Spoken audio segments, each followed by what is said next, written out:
Introduction to the family. In a peaceful town surrounded by lush green hills and flowing rivers, there lived a kind and respected man named Richard. He was known for his generosity and wisdom, always ready to help those in need. Richard had a daughter, Eleanor, who was the light of his life.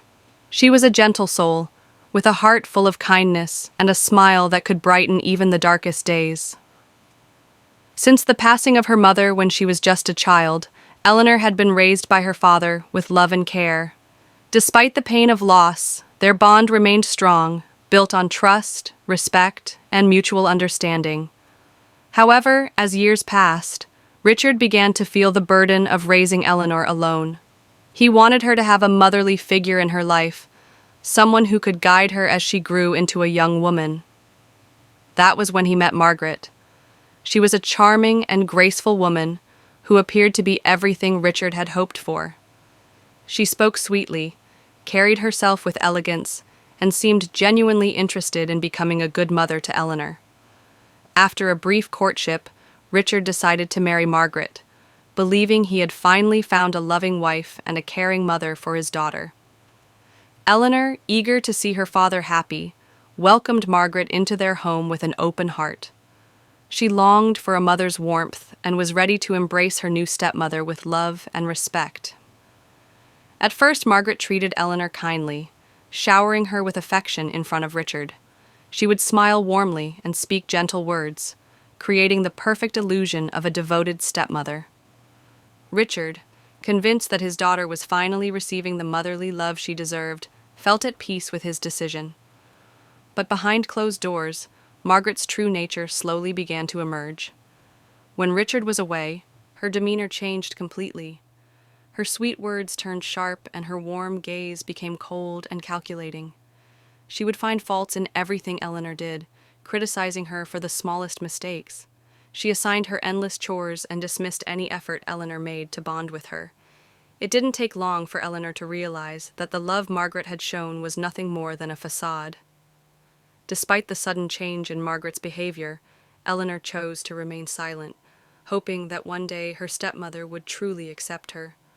She endured the harsh treatment with patience, believing that her father's happiness was more important than her own suffering. But what she didn't know was that Margaret had far more sinister plans. Margaret had married Richard not out of love, but out of greed. She had set her eyes on his wealth and wanted complete control over his fortune. To achieve that, she needed Eleanor out of the picture. What began as cruel words and unfair punishments would soon escalate into something far more dangerous. Unaware of the storm that was about to come, Eleanor continued to hold on to hope, not realizing that her stepmother's evil plan was already in motion. The stepmother's hatred. Margaret had successfully deceived Richard into believing she was a devoted wife and a loving stepmother. However, behind her carefully crafted smiles, she harbored deep resentment toward Eleanor. Every time she looked at the young girl, she saw an obstacle standing between her and the fortune she desperately desired. At first, Margaret had hoped Eleanor would be weak and easy to manipulate. She tried subtle ways to make the girl feel inferior, harsh criticism disguised as advice, comparing her to other noble daughters, and slowly isolating her from household affairs. But Eleanor, despite her gentle nature, proved to be stronger than Margaret had expected. She remained patient and kind, refusing to let bitterness take root in her heart. This only fueled Margaret's hatred further. As the days passed, Margaret's jealousy grew unbearable. She hated how Richard always had a soft spot for his daughter, how he listened to her opinions, and how he looked at her with pride. Margaret realized that as long as Eleanor was around, she could never have full control over Richard's wealth. The girl was too loved, too trusted. If anything were to happen to Richard, everything would go to her. Margaret knew she had to act fast. Slowly, she started turning Richard against his daughter in subtle ways.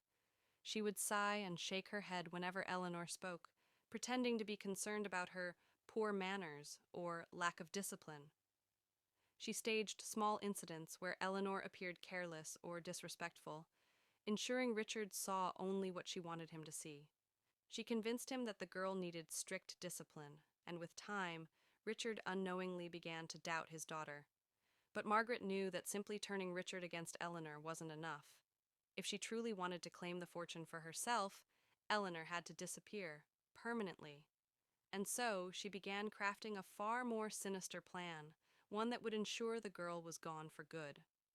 What Margaret didn't realize, however, was that fate had a different plan in store for her. The very thing she despised about Eleanor, her resilience, her kindness, would soon become the force that unraveled all of her wicked intentions. A devious scheme. Margaret knew that getting rid of Eleanor wouldn't be easy. Richard adored his daughter, and despite the small doubts Margaret had planted in his mind, he still trusted Eleanor completely. If she wanted to remove Eleanor from the picture, she had to destroy that trust entirely. After careful thought, Margaret devised a cunning plan, one that would turn Richard against his daughter forever. She would frame Eleanor for theft, making it seem as if she had stolen from her own father. If executed correctly, Richard would not only lose faith in Eleanor, but might even disown her, leaving Margaret in full control of the family fortune. One evening, while Richard was away handling business matters, Margaret put her plan into motion. She carefully selected a priceless heirloom, a jeweled necklace that Richard deeply cherished. She had often heard him say it was the last gift his late wife had given him before her passing. If such a meaningful item were to go missing, Richard's reaction would be severe. Margaret took the necklace and slipped into Eleanor's room while she was out in the garden. She placed it inside Eleanor's jewelry box, ensuring it was hidden well enough to make its discovery seem suspicious, but not too difficult to find. With her trap set, she composed herself and waited for the right moment. That night, during dinner, Margaret suddenly gasped dramatically. "Richard, my love," she said, her voice trembling with feigned distress. "Something terrible has happened. Your wife's necklace, it's gone." Richard's expression darkened with concern. "Gone? Are you certain?" Margaret nodded. "I checked the jewelry case myself just this morning. It was there. But now, I fear someone may have taken it." She cast a subtle glance in Eleanor's direction, ensuring Richard noticed. Eleanor looked up in surprise. "That's awful, Father. Perhaps we should search the house." Margaret sighed, shaking her head as if struggling with an uncomfortable thought. "I don't want to accuse anyone unfairly, but I believe we should check Eleanor's room, just to be sure." Richard hesitated, glancing at his daughter. The idea of searching her belongings felt wrong, but Margaret had been so convincing. Reluctantly, he agreed. Together, they made their way to Eleanor's chambers. As soon as Margaret opened the jewelry box, she gasped loudly, pulling out the missing necklace. "Oh dear," she whispered, her voice filled with fake sorrow. "I had hoped I was wrong." Richard's face paled. He turned to Eleanor, his eyes filled with confusion and disappointment. "Eleanor, how could you?" Eleanor's eyes widened in shock. "Father, I didn't take it. I swear I don't know how it got there." Margaret sighed, shaking her head.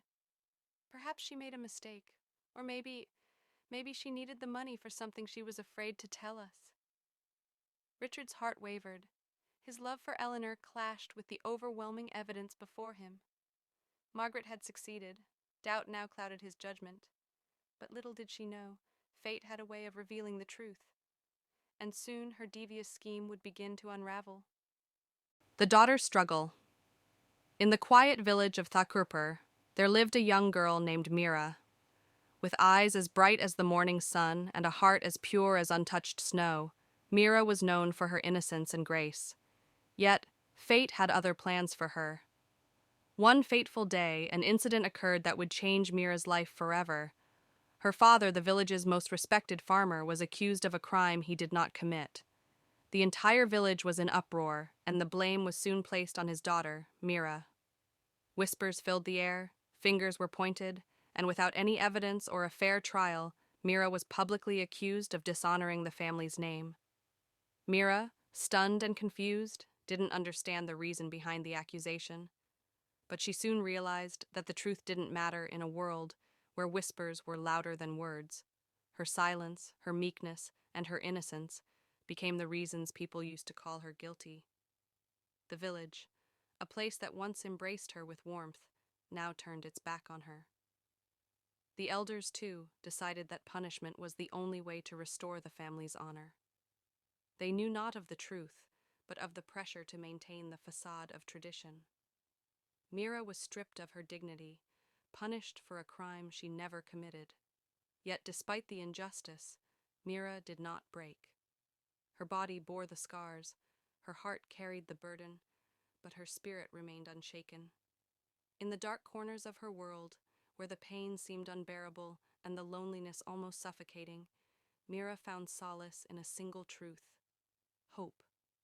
She would sit by the river every evening, gazing at the reflection of the sky in the calm water, and dream of a better future. She dreamed of a time when the world would see her for who she truly was, not as the victim of an unjust system, but as the girl who silently endured and never lost hope. Her innocence wasn't a weapon for those who sought to hurt her, but a shield against the cruelty of her circumstances. Every morning, as the sun rose, Mira would get up, tend to the fields, and go about her chores with the same dedication she had always shown. She no longer smiled, for the joy she once knew was buried deep inside her, but her eyes retained a quiet determination. She knew that her journey was not just one of suffering, but of waiting. Waiting for the day when the truth would finally rise like the sun, and all the lies would dissipate like the morning mist. Weeks turned into months, and the villagers began to see the girl for what she truly was, a symbol of resilience. Her endurance began to unravel the tightly wound threads of the village's assumptions. Her strength was not in defiance, but in her quiet acceptance.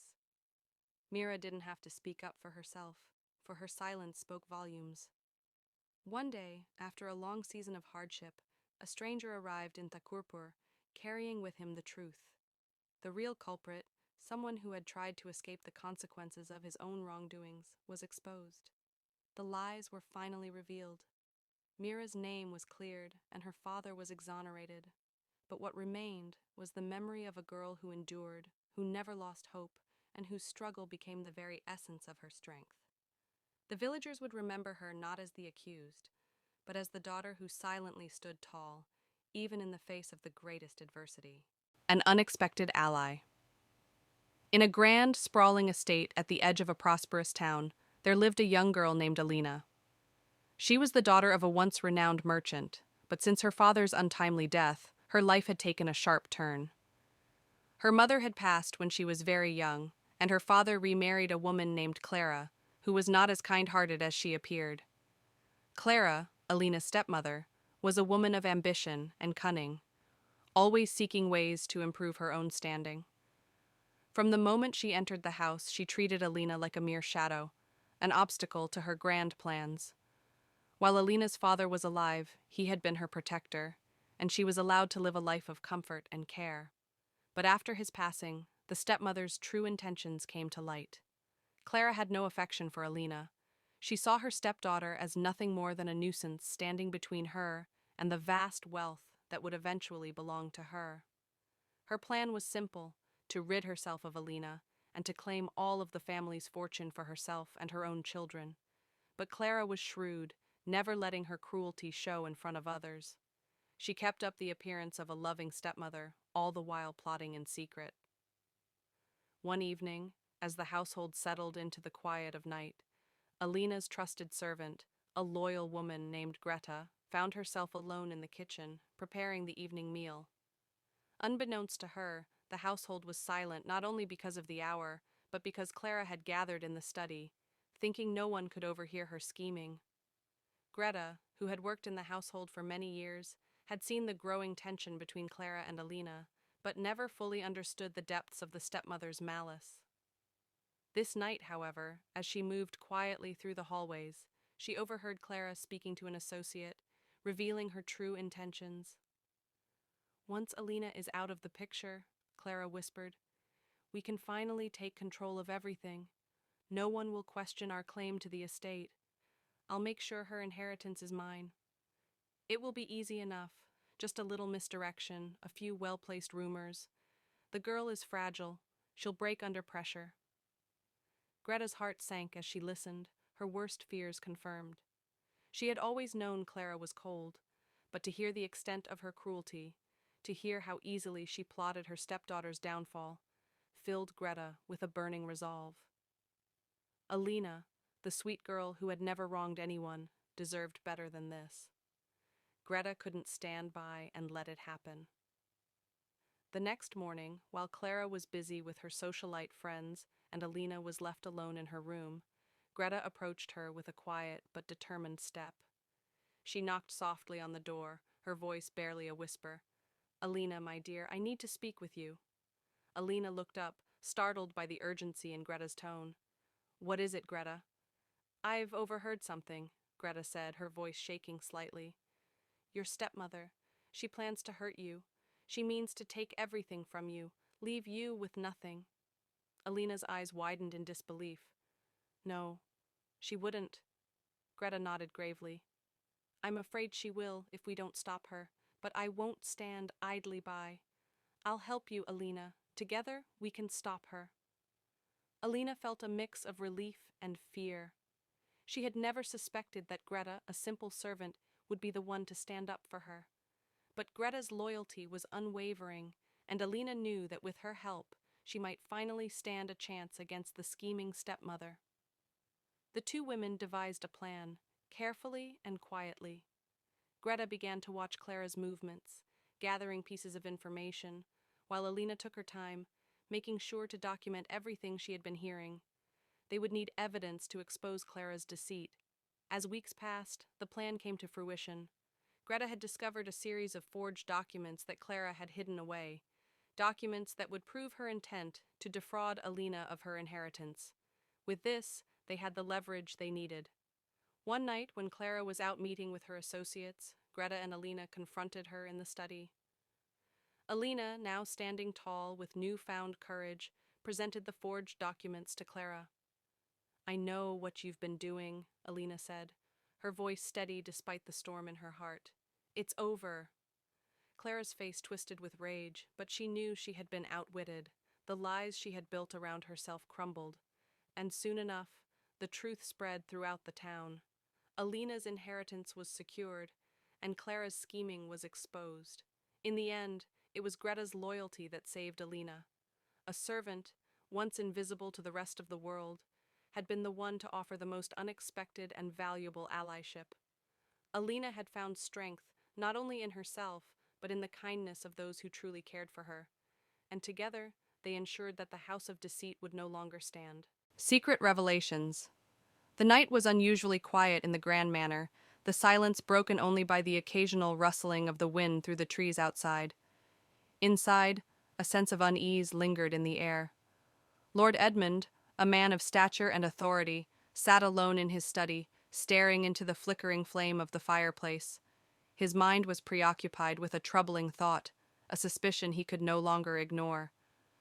Edmund had always prided himself on his ability to read people, to understand their motives and intentions. His wife, Lady Helena, had once been the love of his life. They had built a family together, raised 2 children, and shared many years of happiness. But recently, something about her behavior had begun to change. There were moments when he caught her looking at him with cold, calculating eyes, a far cry from the warmth she once radiated.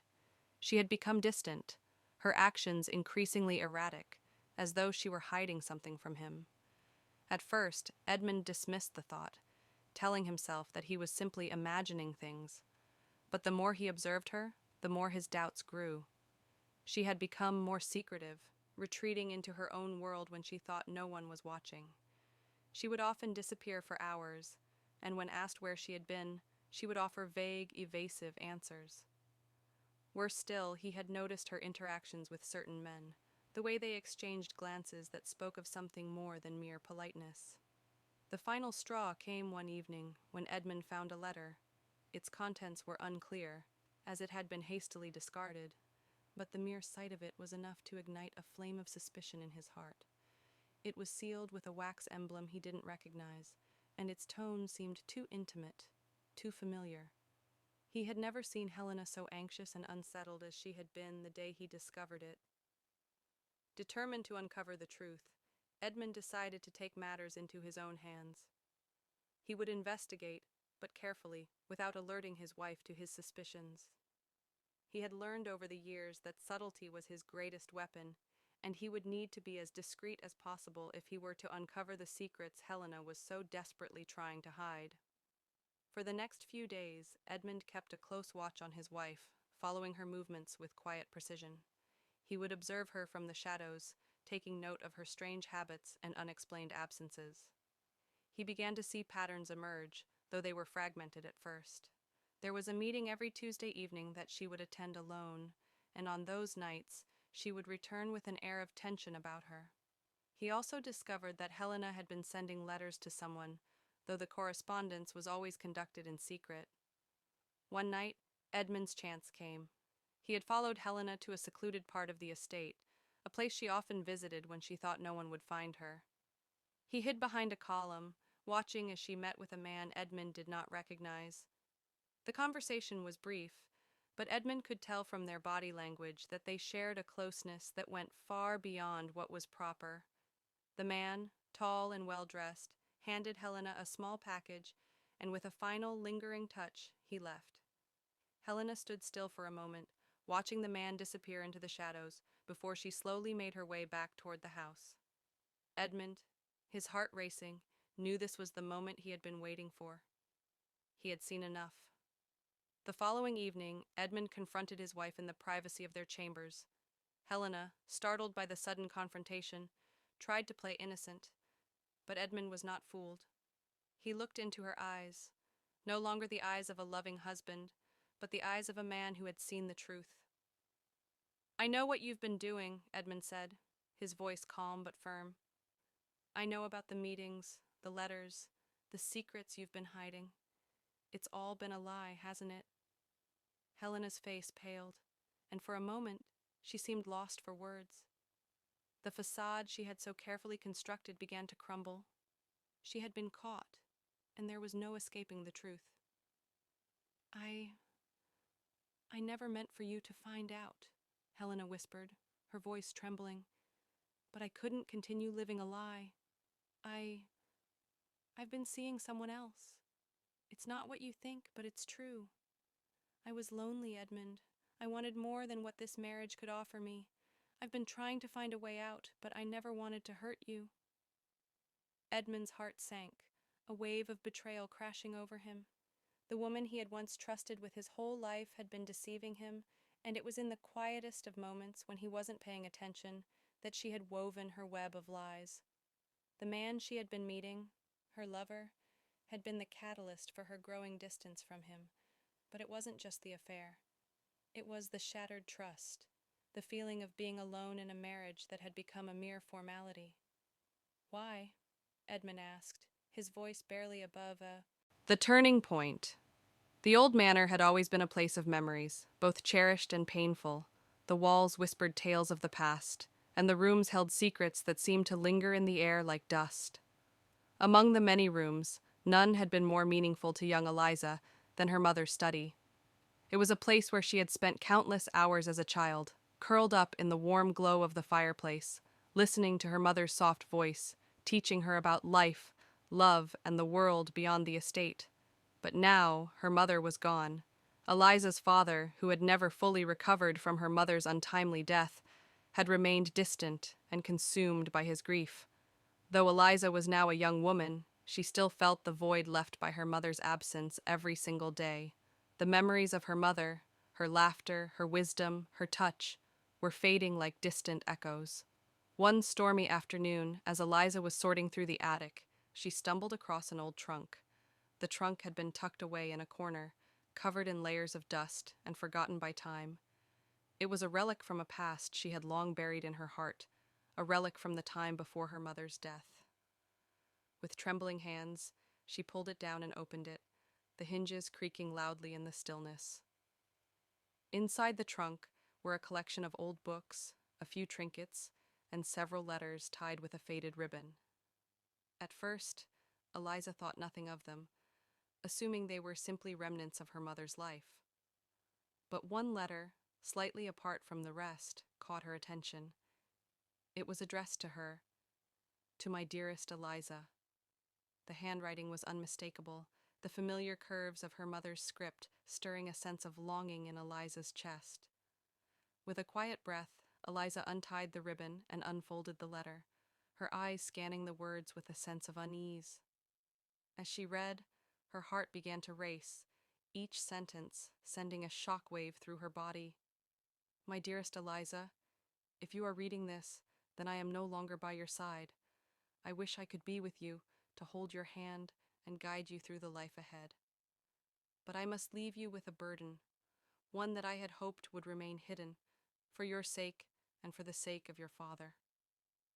There is a truth I have kept from you all these years, a truth that I hope will never come to light until you are old enough to understand. You see, Eliza, your father and I did not meet by chance. Our love was not as pure as it seemed. I was not the woman you thought I was. Before I met your father, I had a past filled with mistakes, with decisions that haunt me to this day. When I married your father, I thought I could escape that past. I thought that by raising you, I could start anew, but that is not the truth. The truth is that you, my sweet girl, are not entirely your father's daughter. Your true father is someone else, someone who was once dear to me, but whose name I have kept secret for reasons I will explain in time. I am afraid, Eliza, that the man you know as your father will never be able to tell you the truth. He may never know it himself. But the time has come for you to know, for you to understand who you are, and the truth about the man who raised you.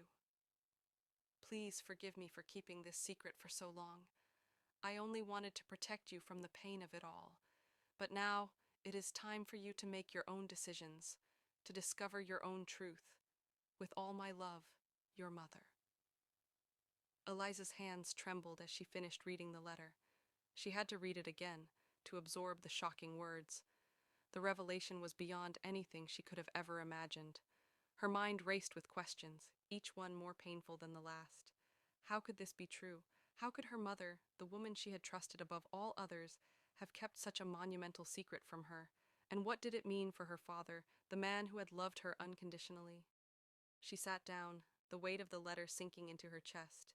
The realization that everything she had known about her life, her identity, was suddenly thrown into question. Was her father truly her father? Who was the man her mother spoke of, and why had she kept this secret from her for so long? The storm outside had begun to rage, thunder crashing against the sky, as if nature itself was echoing the chaos inside her heart. Eliza felt an overwhelming sense of loss, not just for the mother she had loved, but for the life she had thought she understood. The truth was both a gift and a curse, a revelation that would change everything. Determined to find answers, Eliza knew she had to confront her father, but the thought of unraveling the very fabric of her family filled her with dread. How would he react? What would he say when he learned that his wife had kept such a monumental secret? With the letter clutched tightly in her hands, Eliza took a deep breath. The turning point had arrived. The past that had been hidden away for so long was now within her grasp, and the path ahead, though uncertain. The truth unfolds. The days following Eliza's discovery of her mother's hidden letter were a whirlwind of confusion and turmoil. The truth it revealed, her true parentage, shattered the foundations of everything she had known. The name of her real father had been left unspoken in the letter, and Eliza could feel the weight of the missing piece pressing on her chest, urging her to seek answers. But it wasn't just the identity of her biological father that consumed her mind. It was the other revelation buried in the letter. The mention of a greater fortune, one her mother had never disclosed, had left Eliza with more questions than answers. What did this fortune entail, and why had her mother never shared it with her?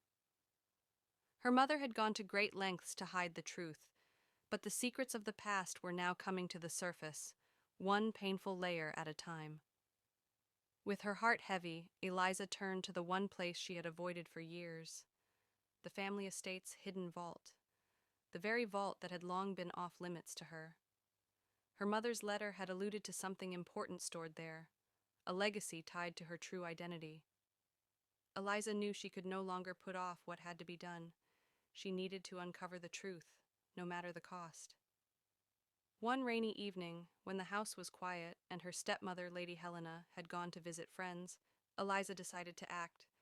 She approached the hidden entrance to the vault, tucked away behind a large painting in the family hall. Her hands shook with anticipation, but her resolve was firm. She knew there was no turning back now. Inside the vault, amidst the collection of old documents and jewelry, Eliza found what she was looking for, a leather-bound ledger with intricate gold detailing. As her fingers traced the cover, she felt an undeniable connection to the past. She opened the ledger carefully, her eyes scanning the handwritten pages. The documents inside detailed a vast fortune, one that her biological father had left for her, hidden away for reasons her mother had never fully explained. The ledger spoke of valuable lands in far-off regions, rare heirlooms, and priceless investments in industries that had flourished over the years. It was a fortune so large that it dwarfed the wealth Eliza's stepmother had known, a legacy her mother had intended for her daughter alone. Eliza's breath caught in her throat as she read. Her mother's intentions became clear. She had intended for Eliza to inherit this fortune when the time was right, to be free of the life her stepmother had imposed on her. But somewhere along the way, the plan had been derailed. Her mother had kept the truth hidden, possibly to protect Eliza from the dangerous knowledge of her true legacy. The fortune had been left untouched, its discovery delayed by years of secrets. Eliza felt a wave of conflicting emotions wash over her. There was a deep sense of betrayal, but also an undeniable sense of empowerment. This wealth, this inheritance, was rightfully hers. And yet, the realization that her stepmother, Lady Helena, had been unaware of it only made the situation more complicated. But as Eliza thought about the years of hardship and mistreatment she had endured at Helena's hands, a sense of justice began to swell within her. Helena had controlled so much of Eliza's life, pushing her aside and keeping her from the opportunities she deserved. Now, the truth had come to light, and Eliza realized that this hidden fortune could be her ticket to a new beginning, one where she could reclaim her life and shape her future as she saw fit. The decision wasn't easy. Eliza knew that revealing the truth would bring her into direct conflict with her stepmother, who had always believed she was the rightful heir to the family's wealth. But now Eliza understood that she was the true heir, not only to the fortune her biological father had left her, but to her mother's legacy of strength, love, and sacrifice. That night, Eliza sat in the vault, contemplating her next move. She couldn't let the past dictate her future any longer. She would claim what was rightfully hers and make her own path, free from the shadow of her stepmother's deceit. The following morning, Eliza confronted Lady Helena. With the ledger in hand, she walked into the grand sitting room where Helena sat, oblivious to the storm that was about to break. "Helena," Eliza began, her voice steady but filled with quiet intensity, "I have something you need to see." Helena looked up, startled by the tone in Eliza's voice. "What is it now, Eliza?" Eliza placed the ledger on the table between them, her eyes meeting her stepmother's with unwavering determination. "This is mine. This is my legacy, my inheritance, one that you never knew about. I am the rightful heir to a fortune far greater than you could ever have imagined." Helena's eyes widened in disbelief, her carefully constructed world beginning to crumble before her. "What are you talking about?" she demanded, though the trem. Justice is served. The days that followed Eliza's discovery of her true inheritance were filled with a sense of quiet anticipation. She had reclaimed what was rightfully hers, and yet the shadows of the past, her stepmother's betrayal, the manipulation, the lies, still loomed large. Eliza knew that Helena, in her unrelenting pursuit of power, would never simply accept the truth. Helena had been playing a dangerous game for years, and now the time had come for her to face the consequences of her actions. Eliza's father, Lord Edmund, had been unaware of the full extent of his wife's schemes. He had trusted Helena, loved her, and never questioned the truth of their marriage or the lies she had woven around their family. But the discovery of Eliza's true parentage, combined with the evidence of Helena's deceit, opened Edmund's eyes to the woman he had spent so many years with. The love he had for Helena had blinded him to her true nature, but now the truth could no longer be ignored. One evening, as the family gathered in the grand dining hall, Edmund called for a meeting.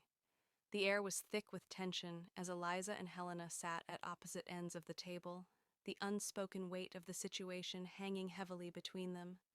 Eliza's heart raced as she watched her father approach the subject with careful deliberation. He had always been a man of integrity, a man who valued justice above all else, and now he was about to expose the dark truth that had been hidden for far too long. "Helena," Edmund began, his voice steady but laced with a coldness that Eliza had never heard before. "There is no easy way to say this, but it's time the truth came to light." Helena's eyes flickered with uncertainty, her usual composure beginning to falter. "What do you mean?" she asked, though the tremor in her voice betrayed her. "What truth?" Eliza, standing by her father's side, stepped forward and placed the ledger on the table, her hands trembling but her voice firm. "The truth about the fortune you've been hiding, and the lies you've been feeding my father and me." Helena's eyes widened in shock, but her demeanor quickly shifted to one of defensive aggression. "You don't know what you're talking about, Eliza," she snapped. "This is ridiculous. I've done nothing wrong." But Edmund was resolute. "You've been deceiving me for years, Helena. You've been using your position as my wife to control everything. You manipulated me. And worse, you tried to make Eliza believe she was not part of this family, all while hiding her true legacy." Helena's breath caught in her throat as her world began to unravel before her eyes. The confession she had feared for so long was now happening, and there was no way to escape it. Edmund continued, his voice now rising with the force of his anger. "You tried to take what wasn't yours. You used Eliza's birthright as a means to control and manipulate her. But you never thought that I would discover the truth, did you?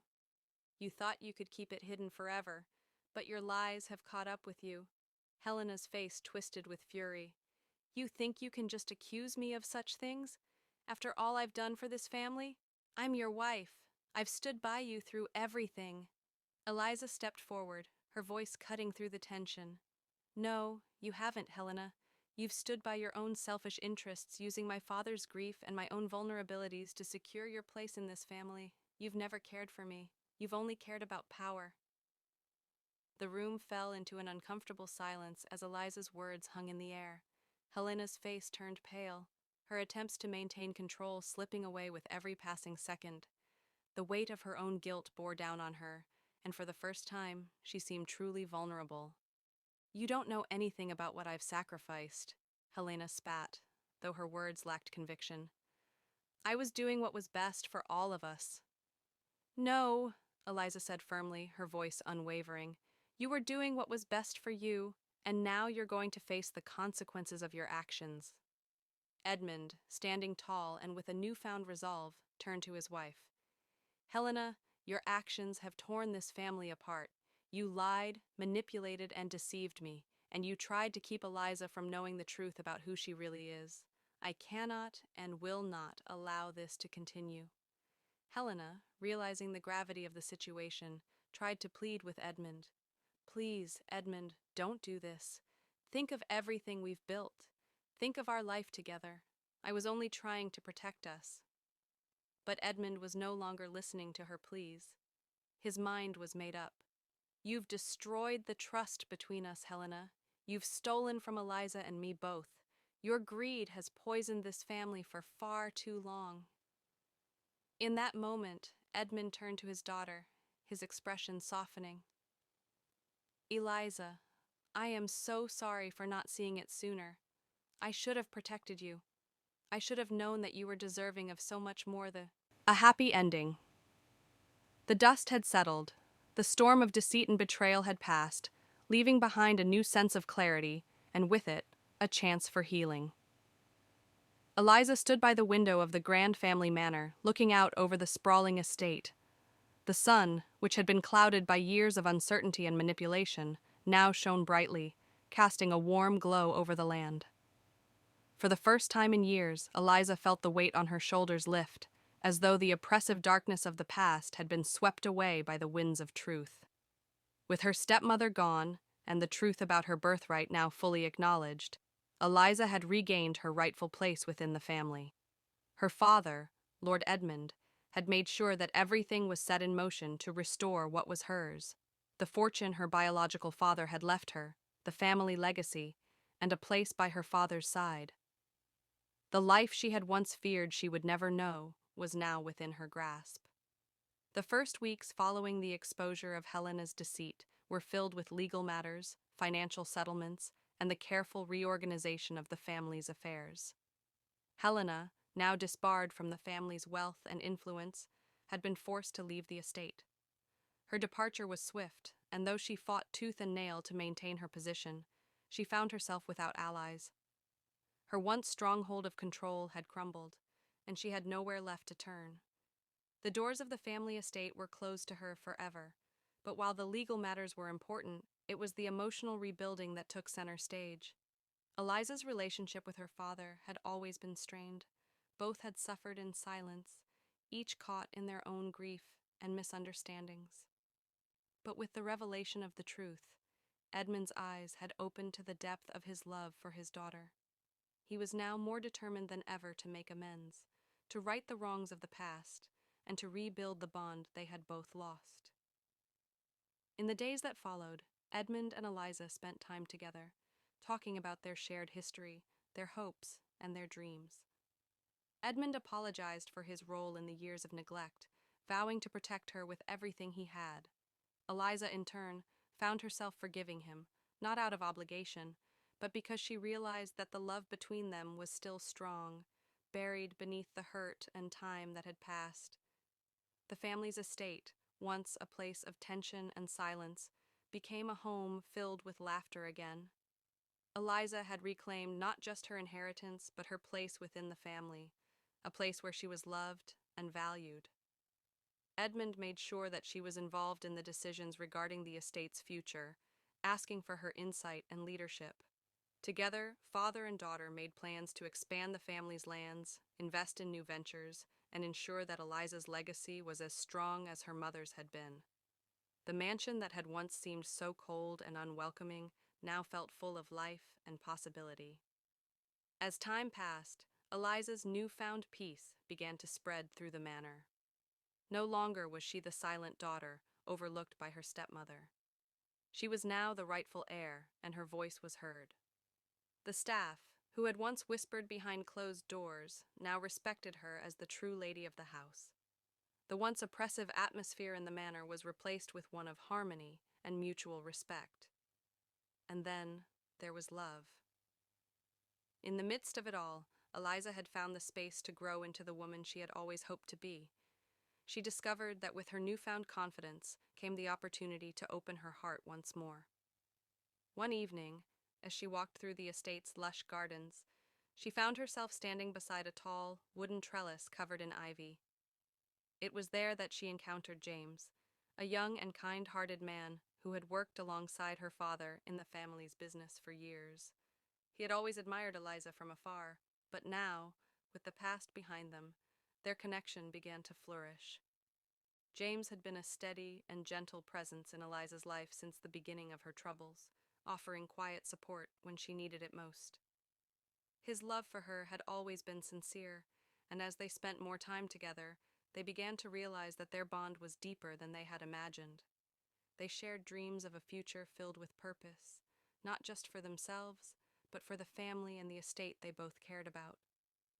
One crisp evening, beneath the star-filled sky, James took Eliza's hand, his heart brimming with hope. "Eliza," he said softly, "I've loved you for so long, but now I see you for who you truly are. You are strong, you are kind, and you are the woman I've always hoped for." Tears welled in Eliza's eyes as she realized that after all she had endured, love had found her again, not as a burden to bear, but as a joy to embrace. "James," she whispered, "I never thought I could be happy again, but with you, I know I can be." Their love, born in the light of truth,